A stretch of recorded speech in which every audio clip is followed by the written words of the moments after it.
So in this video, I want your advice. I want to know whether or not you would fit a gloss black spoiler on this Model 3 or whether you would go for the carbon fibre effect.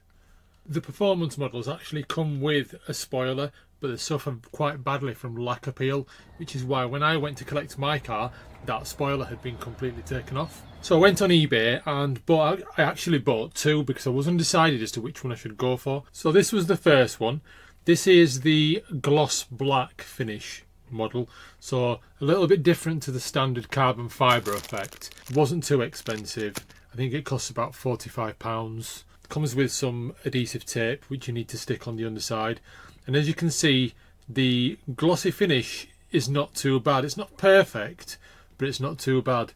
It has that kind of ducktail effect on both sides with a little bit in the middle which is just angled down. You see a lot of these on BMWs. I do like the effect, but I don't like it when it's really prominent or when that spoiler is rather thick and large. And this is what it looks like when it's kind of been temporarily fixed to the vehicle. It's a good fit. It seems to angle on the boot lid quite well. I just want to know your opinions on that and what you think that looks like. I think it looks good with it being a glossy finish and a glossy finish on the car. I think it complements it, and then looking up there, that's what most people would see, the back end of one of these. I just think it blends quite nicely, and that ducktail, that is not too in your face. I think it's a good little spoiler. That I quite like that.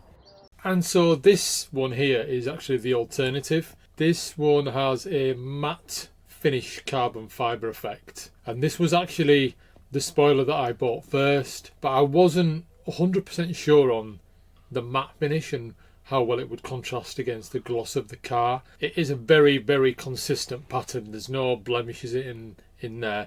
It's built quite well. What I did notice that where it attaches to the car, it's quite hollow. It might be a little bit more difficult to actually attach to the car, but the tape is already applied. I just want to know your opinions and which one you prefer between the gloss black and then the matte carbon fibre finish effect. Whether it contrasts or not, or whether you just think it looks out of place because it's matte finish whereas the car's a glossy finish. I just want your opinion whether or not it's contrasting or just looks out of place and I should stick with the gloss black dovetail spoiler instead. So thank you very much in advance for your comments that you'll be leaving. I will take them on board. I'm kind of sold a little bit. I think I've sold myself within this video on the gloss black one, but if everyone tells me that the matte one looks, way better, then maybe that's the one I'll fit.